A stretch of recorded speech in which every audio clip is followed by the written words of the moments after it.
16h, le flash. Bon après-midi à tous. 27 dossiers de candidature pour la présidentielle ont été retenus et 41 autres ont été rejetés sur un total de 70 dossiers présentés à l'instance. Les 27 dossiers retenus remplissent les conditions requises selon l'ISI. Le président de l'instance, Chafir Sarsar, a indiqué qu'un million de parrainages environ ont été déjà longuement étudiés selon 4 étapes, à savoir la vérification de la conformité avec la copie électronique des parrainages, de la qualité des lecteurs, des parraineurs, de la présence de signatures et de l'exactitude de la circonscription électorale.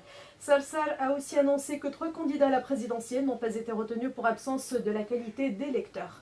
Le président de l'ISI a fait savoir qu'il est possible pour les candidats qui n'ont pas été retenus d'intenter des recours dans un délai qui ne dépasse pas les 48 heures. 3 soldats et un adjudant de l'armée nationale ont été blessés dans un accident de la route survenu dans la localité de Derjin près d'El Fawar. Les 4 militaires se trouvaient à bord d'un véhicule privé qui s'est renversé sur la route reliant Jimatoug à Kébili. Les unités de la protection civile de 12 ont été dépêchées sur les lieux de l'accident. 3 des blessés ont été transportés vers l'hôpital local où ils ont été placés sous surveillance médicale.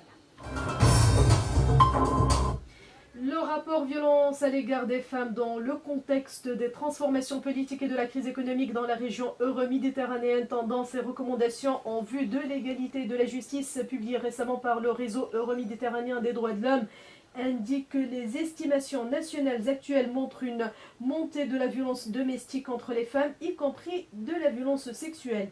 Ce référent statistique fourni par la police judiciaire tunisienne, le rapport révèle que 46 femmes auraient été tuées sur 7861 femmes agressées au cours des 10 premiers mois de 2013. Au cours de la même période de 2014, 34 femmes avaient été tuées sur 7372 agressées. 90% des agressions sont commises au sein de la famille par le partenaire des victimes. Et puis le rapport affirme que la traite des femmes constitue une autre source d'inquiétude. Il indique que selon l'étude récente réalisée par l'Organisation internationale pour les migrations, la Tunisie est un pays source de destination et de transit pour les femmes soumises au travail forcé et au trafic sexuel. Au Proche-Orient, des colons juifs se sont installés sous protection policière dans des maisons du quartier de Silwan, un secteur palestinien d'El-Quds occupé par Israël depuis 1967. Les 7 maisons ont été achetées par Elad, une organisation de soutien aux colons financée par des membres de la communauté juive aux États-Unis et dans d'autres pays.